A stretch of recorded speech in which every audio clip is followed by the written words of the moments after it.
양지 Khenpo Sodargye mi 장고 공내 모놈 심보가 되었다. 다가로 다른 건 실물도 돈다 되게 잔라 샤엄자로 내전으로 되는 점검서 저 어떻게 전을 일하면 진행된 조정랑 소란데 거기에 또 반포를 신기로 To liberate beings, please generate bodhicitta before teaching.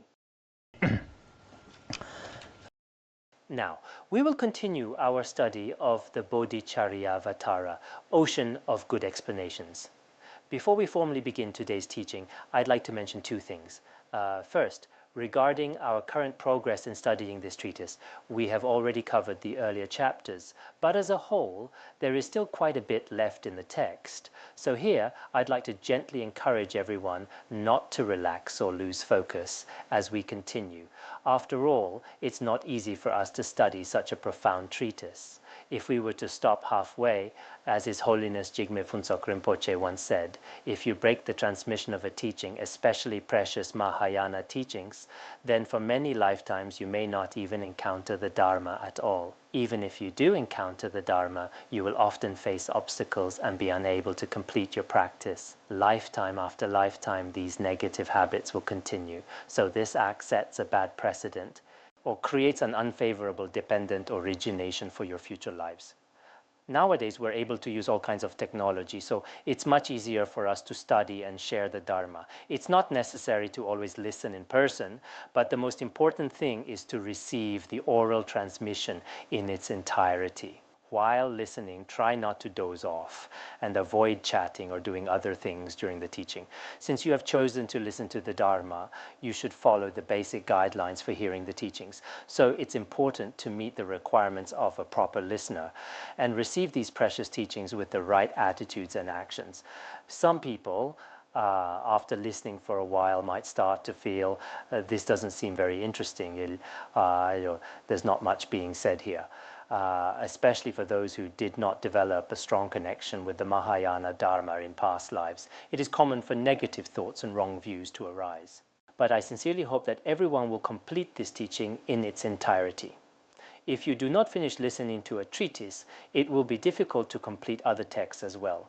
Generally, when we study the Dharma, we should make long-term plans. Don't think you can finish listening in a month or two, or even in a year. It's best not to have such expectations. When it comes to the Dharma, it's important to set the intention in your heart that for the rest of your life, you'll keep learning and practicing continuously, just as the great practitioners and accomplished masters of the past did. If you can't devote all your time, then at least try to set aside some time each day or week. Especially for lay practitioners with busy lives, I completely understand how difficult it can be to find time. But looking at the current situation, more than 80% of people are still able to manage. And sometimes when I see these numbers, my own mood fluctuates as well. When I see some people not making progress, I feel a bit disappointed. But at other times, things are actually quite good. In the past, aside from the monastics in the temples, people outside really didn't have much opportunity to study the Dharma. There just weren't any channels for this kind of learning. But now, through these new methods, we are able to spread the foundational teachings of Buddhism. And I really believe this brings a lot of meaning to many people's lives. Why? Because the teachings of Buddhism are so precious. And as human beings with the capacity to understand, it's truly a blessing for us to receive such profound teachings. These days, many people have a very strong wish to study the Dharma. And with the help of modern technology, everyone now has the chance to learn. I believe that after receiving the Dharma, everyone will truly benefit a great deal. As we continue during the process of listening to the Dharma, you may encounter some obstacles or things that don't go smoothly. Please remember that these are not necessarily caused by listening to the Dharma. In fact, in our daily lives, we often encounter various difficulties and challenges. It's just a natural part of life. And as practitioners, we should not be too attached to these ups and downs. That's one point. Now, I personally feel the opportunity to receive the Dharma is truly hard to come by. And it's not just that I finish teaching and then everything is complete. It requires cooperation and effort from everyone. So by sharing the Dharma online, we are able to share the wisdom of Buddhism with everyone. But this is only possible thanks to the help and support of many people. After I finish teaching, whether it's organizing the texts or making recordings, it really takes the effort and wisdom of many people. Right now, there are so many people involved in this work, and the results we see now are inseparable from their dedication and effort. As we continue to share the teachings in this way, many people will be able to benefit, especially with the lecture notes on the Bodhicharyavatara and the production of DVDs. All of this has only been possible because of the support and help of those with devotion. So, from my perspective, I am truly grateful. I am deeply thankful to all the Dharma friends who support our efforts to spread the Dharma. To be honest, my own strength is quite limited, but in my heart, I truly wish to benefit others through the Dharma, not to make money or use the Dharma for worldly gain, or to use the Dharma as a means for political or economic pursuits. I have never even dreamed of such things. When it comes to the Dharma, we should offer it unconditionally, as long as the recipient is a suitable vessel for the teachings. We can offer it to their very doorstep without any conditions. This is the intention I hold in my heart. But without the help and support of many people, even if I have this aspiration, in reality, I would not be able to accomplish it alone. But now, circumstances are very fortunate, and it's thanks to the dedication and help of so many people that we all have this opportunity to study together. From the bottom of my heart, I am truly grateful to all Dharma friends who support the spread of Mahayana teachings. Whether you've offered a physical space, a virtual space, or any kind of support for spreading the Dharma, and whether your help has been in person or behind the scenes, it really takes many people and a lot of support to make this possible. I believe you are all doing this out of bodhicitta, with a virtuous intention. Otherwise, I don't think anyone could keep going like this. So in my heart, I feel deeply grateful to all of you who have supported and helped us along the way. At the same time, we should dedicate all the virtue we have accumulated in this process to all sentient beings of the 6 realms who have been our parents, so that they may quickly attain liberation.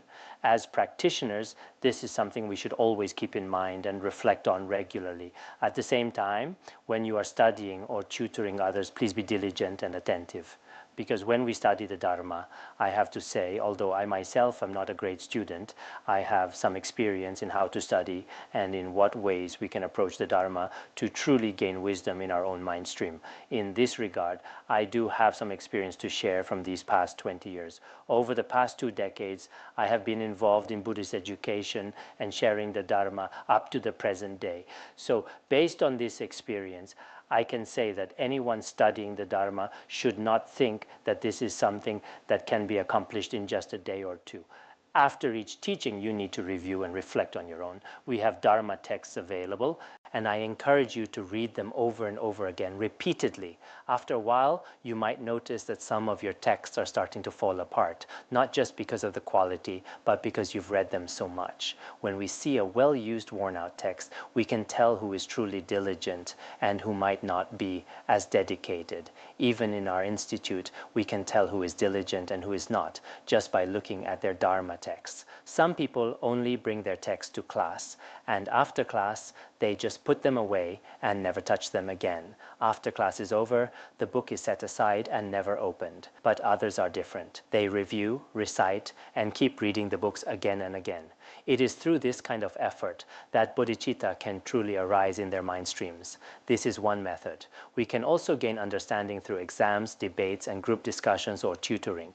This is another effective approach. On the surface, the Bodhicharyavatara is not considered a particularly difficult treatise, but if you do not put in real effort, if you do not internalize it in your mind stream, you may think you understand everything as you listen, but just knowing is not enough.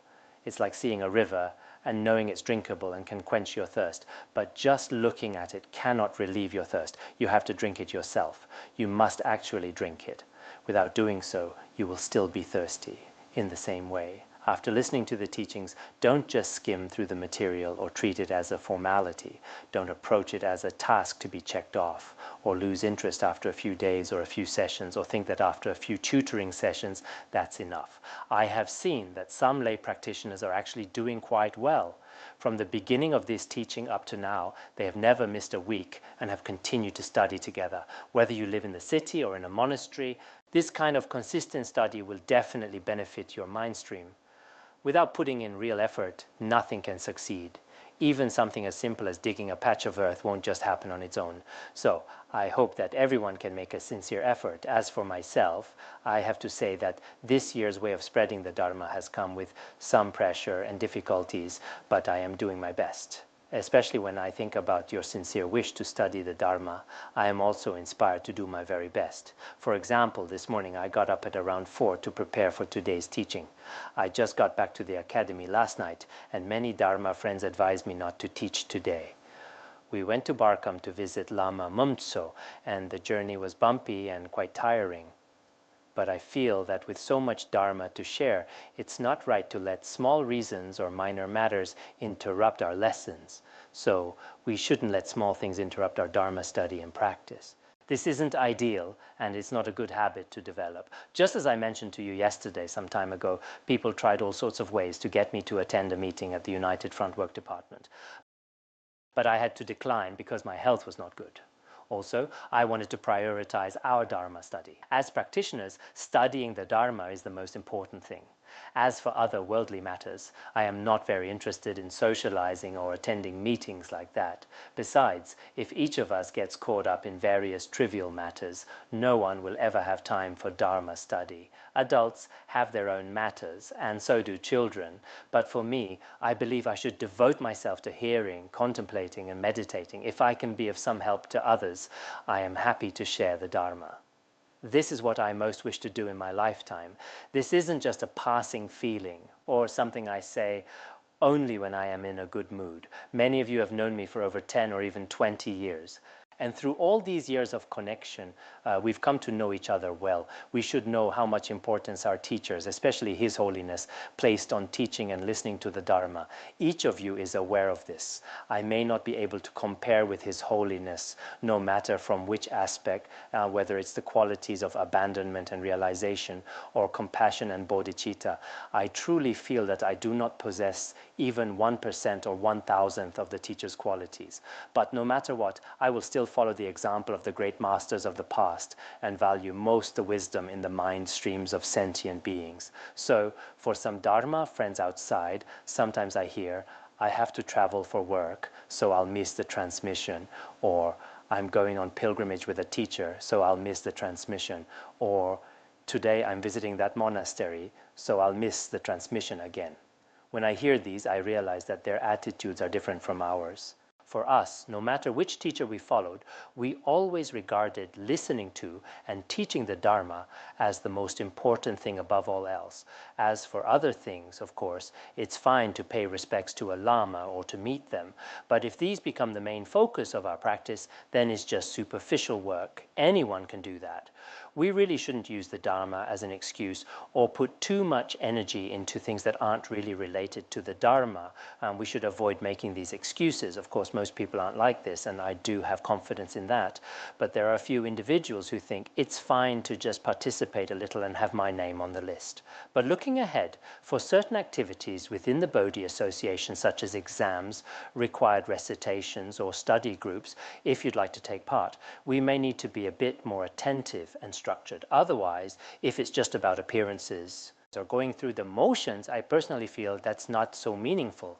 Many Dharma friends in Academy know this about me. If we don't have the right attitude and approach, then it's impossible for anyone to make real progress in their studies. If there is no pressure at all, no matter how hard I work every day to teach, it may not bring much benefit to you. My only intention in teaching the Dharma is truly for your benefit. If you truly wish to study this treatise, I hope you won't just go through the motions. In your work and daily life, you must set aside some time for study. This is the most basic requirement. So today I especially want to remind everyone not to slack off during our study process. There's really no reason to relax your efforts. If you don't complete even one treatise, then the 5 great treatises and the study and practice of thousands of sutras and commentaries will be out of reach. Of course, for some people, this may be related to habits from past lives. For example, when we were students, some students just never wanted to read and always preferred other things. Even among Buddhists, there are people like this. As soon as they hear about hearing, contemplation, and meditation, they lose confidence, but when it comes to all sorts of other things, they are full of enthusiasm. There are a few people like this. But as Sakya Pandita said, if you don't listen to the Dharma in this life and don't develop an interest in it, then in future lives it will be even more difficult. So, since you have encountered the Dharma in this life, you must study it diligently and sincerely. Some people ask, can I receive the transmission just by reading the text? No, that's not possible. How could you receive the transmission just by reading if you haven't even listened? To receive the transmission, you must listen to the teachings in their entirety. If you only listen to a few sentences, or just listen whenever you feel like it, you cannot receive the transmission. If you listen to the entire teaching, no matter where you are, I believe, based on the instructions of past teachers and the methods of the great masters today for spreading the Dharma and benefiting beings, it is reasonable to say that you can receive the transmission. So I hope you all realize that to be able to receive the transmission of such precious teachings while staying at home or wherever you are is an opportunity that you might not even have dreamed of before. So I hope that everyone will not slack off in the middle. These are the two hopes I wanted to share today. Now let's continue with today's teaching. We'll discuss how afflictive emotions can be extremely harmful to us. This is the main topic for today. If all the gods and demigods arose against me as my foes, they could not take or force me to the fires of the incessant hell. This powerful enemy, afflictions, will cast me in an instant there where even Mount Meru would be turned to ash on contact, nothing left. This is explained very clearly. As we've already discussed, afflictive emotions reside in our minds and have been harming us since beginningless time. So, to what extent do they harm us? Some people may wonder about this. Just how much harm do they cause? In our worldly lives, we often encounter obstacles and adversity or harm from enemies and so on. So when it comes to harm, is it basically the same as the harm caused by worldly enemies? It's natural to have this kind of question. So what is Shantideva's answer to this? No matter what kind of enemy or adversary we have in the world, the harm they can cause us really can't be compared to the harm brought by our own afflictions. The harm caused by afflictions lasts for an extremely long time, and their power is incredibly strong. At the same time, the scope of their harm is also extremely vast. From several perspectives, if we describe or analyze the harm of afflictions, it is truly beyond words. So what does this mean? For example, in worldly life, if someone wants to harm us, the most powerful forces we can imagine are none other than worldly gods, non-humans and asuras, as well as those we usually consider to be the most powerful forces among humans, such as enemy nations or powerful adversaries. So what kind of harm can these external enemies actually do to us? We all know that if gods, non-humans, or even evil spirits and demons try to harm us, at most they can take away all our wealth or even take away our most precious life itself, and perhaps even separate us from friends and loved ones or destroy everything we have. But after that, there's really nothing more they can do. For example, if I encounter a terrifying demon, the most it can do is take my life once, nothing more. Beyond that, there's nothing more they can do. No demon can throw me into the fires of hell for lifetime after lifetime, no matter how powerful they are. And in the world, there are some enemies who seem extremely frightening to us. Not to mention one or two individual enemies, there are many most developed and powerful countries in the world today. If all these powerful nations became my enemy, what is the worst they could do? With their advanced technology and military weapons, they could launch an attack on me and in the end completely destroy me. They could take my life and cause me to leave this world. That is the greatest extent of harm they could do. Once I have lost my life, is there anything more they can do to harm me? Not at all. They may imprison all my friends and relatives, locking them all up in prison, but beyond that, no matter what methods they use, there is nothing else they can do. So whether it's humans or non-humans in this world, this is the only way they can harm us. Other than that, they simply cannot harm us further. People in this world often complain, this person has harmed me countless times. They have hurt my body. They have slandered me with harsh words, taken all my wealth, and even created obstacles for me in business. People we often think of as bad or as harming us are those who either harm our wealth or our bodies. Just as described in the precious garland, there are 9 types of objects of anger, something like that. When harm comes to our relatives or us in various ways, we think, this is my enemy, and develop anger toward them. But in reality, when we analyze with wisdom, the harm they cause us is not actually that extreme, nor is it all that serious. Because no matter what they do, they cannot cause us to fall into a Vichy hell or into the reviving hell or the black line hell and make us suffer for countless ages in torment. Is there any enemy in the world today who has that kind of power? Absolutely not. There is no such enemy.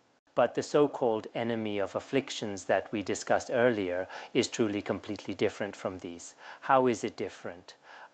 As we analyzed before, if afflictions are always present in our mind stream and we do not apply antidotes, then as soon as afflictions arise, they cause us to give rise to attachment and break our vows. They can lead us to give rise to anger in our mind streams, to slander the Vajra master, or to slander other serious objects, and to commit the 5 crimes with immediate retribution and other such negative actions. Driven and propelled by afflictions, even in this very life, all our virtues can be destroyed, and this continues on. Not just in this life, but for countless lifetimes to come, we may suffer in the blazing fires of the hell realms. So when we fall into hell, that kind of suffering cannot be compared to any suffering in this world. As Nagarjuna said before, in the letter to a friend, for example, if 300 people in this world stabbed me with 300 spears every day, that pain would be terrifying for anyone in this world, but even the slightest pain in the reviving hell far surpasses that suffering. It cannot be compared. It is far more intense. And as for the Avicii hell, or the heating hell and so on, their suffering is even more unimaginable. For example, if the flames in the hot hells touched Mount Meru, the hardest mountain in the world, Mount Meru would be instantly reduced to nothing, and not even a speck of dust would remain. Everything would be consumed by fire, and in the end it would all vanish into emptiness. So when we talk about the fires of the hell realms, no matter how high the temperature or how intense the fire, it cannot compare. Sometimes we can reflect on this. In this world, in our daily lives, that even a tiny flame or spark can cause us intense pain if we touch it. We immediately recoil and say, that hurts, I can't stand it. For example, even in acupuncture, when a small spark touches our skin, it can feel quite painful. We feel it is really hard to bear. But in hell, the fire burns our bodies for millions of years, and we die and are reborn over and over again. This kind of suffering is truly beyond what we could ever endure. No one could possibly endure it. So we should reflect. Even the worst enemy in this world at most can imprison us or take our life, and that one-time suffering is already very hard to bear. But after that, they can never make us suffer for lifetime after lifetime. But when it comes to the afflictions within our own mind, whether it's attachment, anger, jealousy, pride, or any of these disturbing emotions, if they arise in our mind stream, they definitely have the power to cause us great harm. Therefore, we must be careful about these emotions and should never treat our afflictions as close friends. We must make every effort to work with them and try to overcome them. The Buddha also said this in the Sutra of Individual Liberation. If we encounter a poisonous snake, at most, we lose our life in this very life. But if we do not overcome afflictions and break our vows under their influence, then for 100,000 eons, we will not attain liberation and will suffer in the unbearable fires of hell. So for all of us, it's important to remember not to let afflictions take root in our minds. Of course, when we discuss some uncommon Mahayana views, there is the view that afflictions are themselves enlightenment. But for us right now, we have not yet reached that level. So before we reach that level, whenever any affliction arises in our mind, we should do our best to work with it and transform it. One who conquers 1,000 enemies is great, but one who conquers their own afflictions is truly wise, as it is said in the Dhammapada. In other words, if someone can defeat thousands of enemies or overcome thousands of external enemies, that person is considered a great hero in this world. In the same way, in this world, if someone can overcome their afflictions, such a person is truly wise, is a genuine practitioner. in the later part of the words of my perfect teacher, Patrul Rinpoche quotes some pith instructions from Lord Atisha. If there are still afflictions in your mind stream, you cannot be called a true practitioner. But if you can truly subdue and overcome afflictions, then you are a genuine practitioner. So, as practitioners, it's important to recognize the faults of afflictions. Once we understand the harm and seriousness of afflictions, anyone with wisdom will naturally pay attention to this. If you know something is harmful, gradually you will not want to keep it around. This is just like anything in the world. If you see a piece of clothing, at first you think it looks nice, but later you learn that it was made in a way that harms animals. Once you know its faults, you lose interest in it. So, first we need to recognize the faults of afflictions, but many people in the world don't see it this way. The Bodhisattva will discuss this further. In this world, people often see afflictions differently. For example, someone with strong attachment might think, oh, this is a beautiful woman, so attractive. Those with strong anger think, oh, this is a brave and fearless hero. Those with strong ignorance think, oh, he knows how to spend money and live a luxurious life. There are many such views in the world, but for practitioners our perspective is quite different. So the virtues of afflictions praised by worldly people, when examined with the wisdom of Dharma, are not praiseworthy at all. There's really nothing there to admire. So here what we're really exploring is what is the real harm that afflictions bring us. We should all understand this clearly. Let's continue.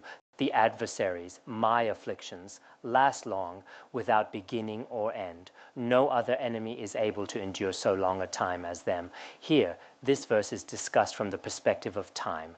Just now, we talked about the harm of being cast into hell, but now we are looking at the duration of the harm caused by afflictions. So here, the text is saying the period of time that afflictions harm us is extremely long.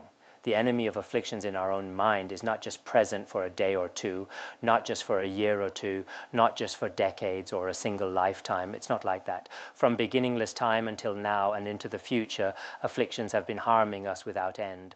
No other worldly enemy could possibly have such a long lifespan, nor could they harm us for such a long time. We should all recognize that in this world, the afflictions have always been harming us in this way.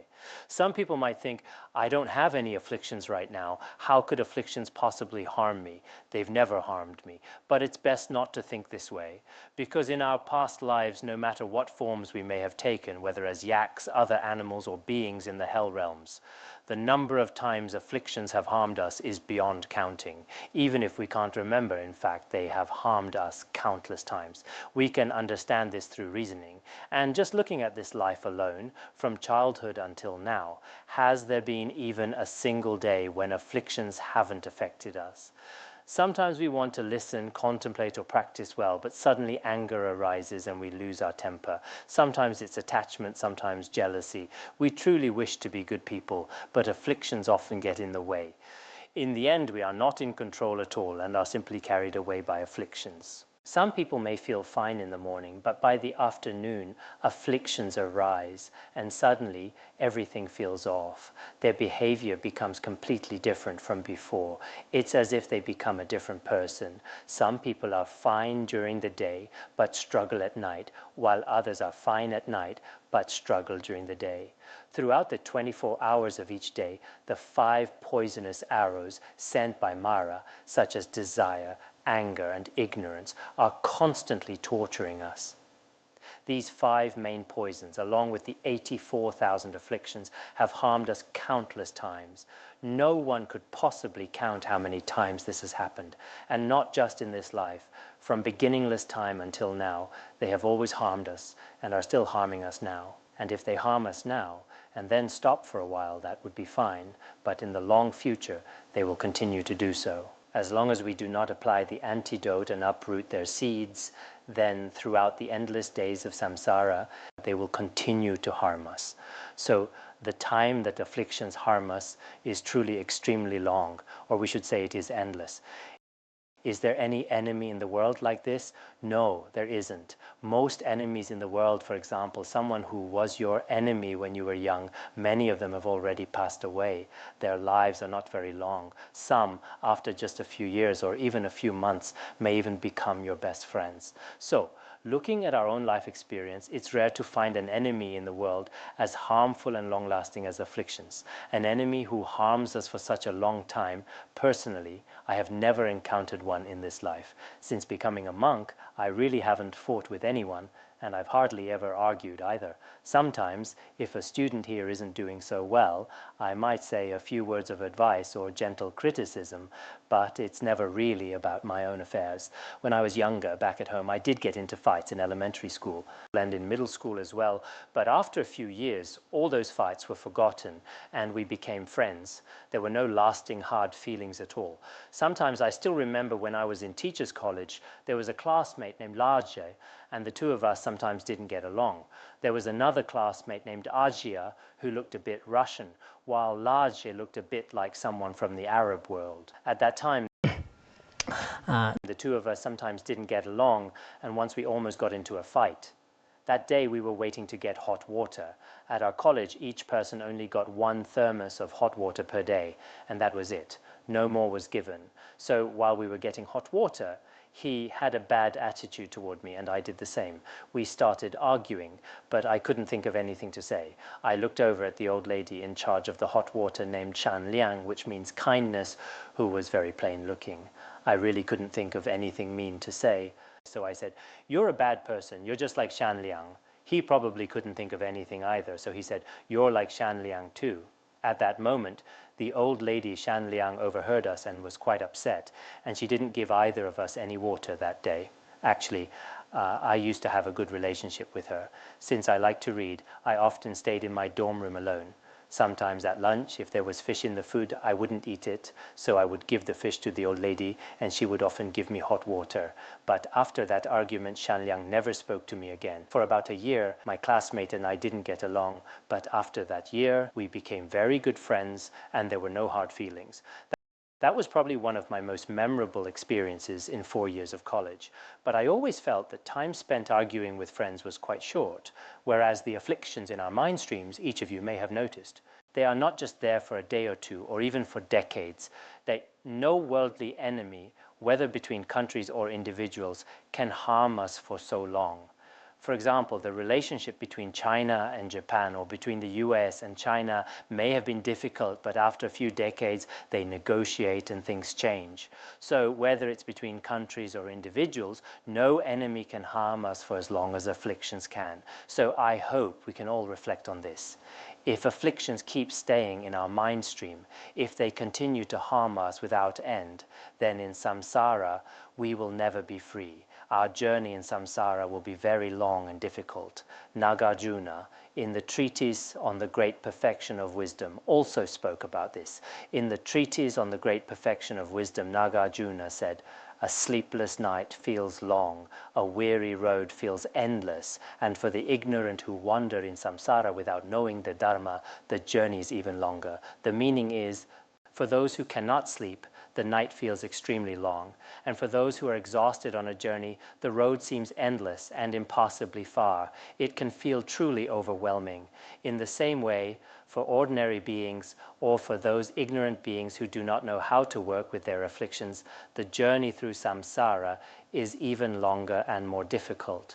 The reason for this is that we do not understand the emptiness and selflessness of all phenomena. So as practitioners in this very life, just as we discussed earlier, it's like a blind person encountering an elephant's tail. Now that we have encountered such precious Dharma, the first thing we should do is wholeheartedly devote ourselves to practice. Practice is not a matter of just a day or two. It's something we dedicate our whole life and energy to. Ideally, we should spend our whole life practicing. If we do this, we will definitely achieve something. I've always admired a certain Gelugpa Geshe named Kelden Norbu, who once said, "I started studying the scriptures at the age of 11, and now, in my 70s, after more than 60 years of diligent study, reflection, and practice, I have finally realized the true intent of the Buddha's teachings." So I think each of us should really dedicate more time to the Dharma, even if we don't attain true realization, or even if we haven't reached full realization, at least the certainty in our mind stream will never waver. We will gain unshakable faith and understanding. So for those of us practicing here, please don't think I repeat these points again and again, not because I like to repeat myself, but because it's important. As the great master Chandra Gomin said, important things must be repeated many times. Many people think that learning the Dharma is just a temporary thing, as if you can just do a couple of good deeds and be done. But just doing 1 or 2 good deeds is really not enough. You really need to dedicate all your energy to the Dharma. In time, you will see for yourself that the afflictions in your mind stream have diminished and your understanding of the Dharma has increased. So, what is so great about the Dharma? After so many centuries, it has stood the test of time. In the spirit and wisdom of Buddhism, no one has ever found any fault, and its development has always been steady and stable. Unlike some so-called supernatural phenomena or various forms of Qigong in the world, they may become popular for a while and create a sensation. When they were thriving, all sorts of unusual things may appear, and hundreds or thousands of people believing in, studying and practicing them. But after just a few years, they fade away without a trace. Buddhism, however, is quite different. It has been continuously studied and practiced by wise individuals, leading to genuine realization and results. Its development is completely unlike the rise and fall of various passing trends in the world. So I feel very fortunate, just as some people said recently, I am truly very fortunate. If I had not encountered the Dharma, my views in the past might have led me to follow some non-Buddhist path or Qigong or join some other group. But now, having encountered the Dharma, I truly know that the truth of all phenomena is found in Buddhism. So, when we study, let's not let our minds get too distracted by other thoughts, thinking, I can't learn anything in Buddhism, maybe I should look for some spiritual refuge elsewhere. It's better not to think that way. If we keep 1 foot in the Dharma and 1 foot elsewhere, it could be dangerous. We should approach the Dharma with true sincerity. Let's calm our minds, stop overthinking, and practice step by step. In this way, the afflictions in our mind stream will gradually decrease. I believe it is because of the blessings of His Holiness, Jigme Phuntsok Rinpoche, that so many people are able to stay here and engage in listening, contemplation, and meditation every day. Sometimes seeing this truly fills my heart with joy. The merit of so many people listening and reflecting together, it's truly beyond words. If it could take physical form, it would be hard to contain even in the vastness of space. In other places, teaching the Dharma for a day or 2 or giving a few lectures is not so difficult, and listening for a day or 2 is not hard either. But I think some Dharma friends here are truly remarkable that you have stayed here for so many years, and your words and actions have clearly changed. At first, some people may have been seeking quick results or even miraculous powers, hoping for instant effect and immediate accomplishment, but over time they have become more grounded and regular in their practice. That's why I always remind everyone, the foundation of Buddhism is very important. It's like studying a university course. If you haven't completed 1st and 2nd year or even high school, and you jump straight to 3rd year university courses, most teachers would not recommend that approach. In the same way, many are eager to jump right into advanced practices. At the beginning, including myself, we all had this mindset, oh, I heard Dzogchen is incredibly supreme, or that Yamantaka or Mahamudra are very special. I must find a teacher right away to give me the transmission for Dzogchen, and I want to attain realization immediately. So we imagine we'll quickly achieve enlightenment, and it all seems so wonderful and easy in our minds. But after studying for a while, we realize that our initial expectations were not so realistic. It's like I haven't even finished elementary, middle, or high school, yet I want a university diploma and to be a professor. Except for those with extremely sharp faculties, this is very difficult. So our learning should proceed step by step. Along the way, it's most important to work with and transform our own afflictions. This is of utmost importance. Now let's look at the next verse. This teaching reminds us not to follow our afflictions. Don't ever think that when afflictions arise in your mind stream, it's something impressive or admirable. Everyone, when attended kindly, is helpful and will try to please. But when afflictions are appeased, they inflict more suffering in return. This means that in the world, sometimes even our enemies, if we go along with them, serve them in every way and show them respect, it's quite possible that they will end up helping us. We all know that in the world, even though there are often conflicts and disputes between people, and even deep-seated hatred or feuds passed down for generations, if we treat them with respect and always go along with them, always following and listening to them, over time, sooner or later, since they are still human, they may eventually not only stop harming us, but even help us. It's quite possible that they will turn around and support us. In our lives, we sometimes see this happen. At first, our relationship may be terrible, but in the end, it's possible that we succeed in life with their help. This is not uncommon in the world. So, if we are patient and respectful, sometimes even those who once opposed us may end up helping us. We may even benefit in many ways. This is how things often work in the world, but afflictions are not like this. The more we follow and indulge them, the more they grow, and the less they care for our well-being. If we let ignorance, desire, or anger take over in our minds, these afflictions only become stronger. For example, if ignorance arises and we just want to sleep all the time thinking, today I'll just give in and sleep, and we sleep until 7 in the morning, then tomorrow that habit will want us to sleep even later, and our latent tendency toward ignorance will demand more, making us want to sleep until 7:30. If we give in again and sleep until 7:30, then it will want us to sleep until 8.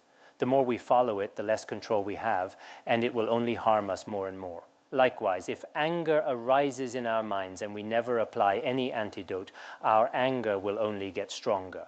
If desire arises in our minds, as it says in the 37 practices of a bodhisattva, desire is like drinking salt water. The more we drink, the thirstier we become. This is especially true for some people in the world today who may become used to certain habits and then find it hard to live without them. Once it becomes a habit, it's hard to break away from it, even for a short time. But monastics and those who practice pure conduct, tens of thousands of them, are able to live a pure life throughout their entire lives because they overcome the afflictions in their mind streams. So if we always follow our afflictions, not only will we experience more suffering, but our minds will become rougher and more difficult to manage. In the end, the suffering we experience will only increase. So throughout history, how many people have ever found satisfaction by following their afflictions? You could say none. But how many have achieved realization by relying on the wisdom of the Dharma to overcome afflictions? There are truly countless examples of this. Afflictions are like a poisonous snake. The closer you get, the less compassion it will have for you, and it will only inject you with more poison. In the end, it can completely destroy your body and mind. The great masters of the Kadampa tradition have given us many precious teachings on this. For example, Langri Tangpa in the 8 verses for training the mind also said something similar. We should always observe our own mind, and whenever afflictions arise in our mind streams, we should recognize that afflictions destroy both ourselves and others. And pray, may I be able to immediately and forcefully uproot them. So, we should always keep teachings like this in our hearts. Whenever afflictions arise in our mind streams, try to recall the instructions of our lineage masters, especially for those who have studied Dzogchen or Madhyamaka and the teachings on emptiness and selflessness. When afflictions arise, observe their true nature. In his Finding Rest in Meditation, Omniscient Longchenpa also quotes many teachings from the Prajnaparamita Sutras and teaches us to view afflictions as illusory. For example, when desire or anger arises, we should recognize its true nature. Where exactly is this desire? What is its nature, its color, its shape? Where does it come from? Where does it go? Where does it abide? When you examine in this way, in the end, all afflictions disappear without a trace. You can't find them at all, or as taught in the root verses on the wisdom of the middle way and the 400 verses. Observe their nature, and we will find they are self-liberated. And by self-liberated, it suggests since I does not exist, the afflictions in our minds are completely non-existent either, like the son of a barren woman.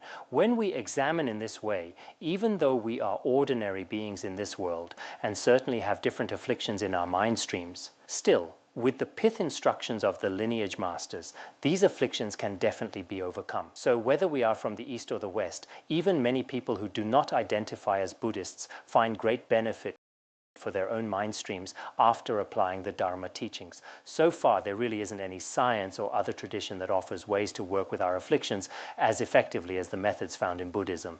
Jetsun Milarepa also said in the songs he composed that when we encounter adversity, we can transform it into happiness. This is a special quality and joy of a true practitioner. So, as genuine Dharma practitioners, no matter what difficulties, obstacles, or adversity you may encounter at that time, just observe the true nature of your mind. In this way, you will realize that so-called pain and difficulty are actually rooted in your own clinging and self-grasping. And these attachments can be dissolved through realizing emptiness or through recognizing primordial awareness in Dzogchen. This is the best method. We often talk about the many pith instructions in Mahayana Buddhism, like contemplating emptiness, selflessness, or recognizing the nature of the mind. And in our daily life, these methods can be very effective for working with our afflictions. When we encounter pain or difficulties or even illness or any other obstacles, the best way to transform these experiences into the path is through applying these methods. Otherwise, it can be really hard to face difficulties when they arise. For example, as one lay practitioner told me recently, he said, I've been having health problems and all sorts of obstacles and difficulties, but the Dharma has brought incredible benefit to my life. If I hadn't learned the Dharma, I might have felt so hopeless in the face of such adversity and difficulties that I would have considered suicide. Without the Dharma, I wouldn't have found another way. But now with the wisdom of the Dharma, I have the courage to keep living in this world. When I heard him say this, I felt it really captured the experience and wisdom that many Buddhists have found through the Dharma. This is not just empty praise, but a genuine experience of the Dharma's healing power in one's own heart. If we only talk about it, but don't apply it, it may not bring much benefit. So my point is that I hope everyone, of course it's normal to have some afflictions once in a while, that's not a big problem. What matters most is that we make a good start and set positive aspirations for this and future lives. It's perfectly normal to have some afflictions, and if they arise, just work with them. It's really not a big deal. From this perspective, Buddhists should have a sense of confidence and accomplishment in front of others. If we have faith in the Dharma ourselves, others will see that the Dharma is having a positive effect on us. If we always frown and complain about pain and suffering, we might feel embarrassed in front of others. So, in front of those who don't believe in Buddhism, even if we're feeling a bit down or not well, it's okay to keep it to ourselves and try to maintain a positive outlook. We can say, I'm good, I'm doing well. Of course, it's natural to feel low sometimes, but as Buddhists, we shouldn't be timid in front of others. Instead, show the dignity of being a Buddhist and let our practice shine through. If the Dharma has truly entered our hearts, then naturally we will feel a sense of joy. But even if we haven't reached that point yet, we should still try to remind ourselves to be happy, and gradually we will reach that state. So, when working with afflictions, it's important to recognize just how serious their harm can be. So we should never rely on or follow our afflictions. When afflictions arise, do our best to stop them. His Holiness, Jigme Phuntsok Rinpoche, also said if afflictions arise in our minds and we really can't stop them, immediately pray to our Yidam and our Guru, visualizing them as inseparable. In this way, visualize and keep praying. Even if the afflictions don't disappear right away, they won't create major obstacles for our practice, because afflictions can be very powerful. If they arise unchecked, they can easily destroy our mind streams. So, always remember to pray for help. This is also a pith instruction left to us by our lineage gurus. All right, we'll stop here for today's teaching.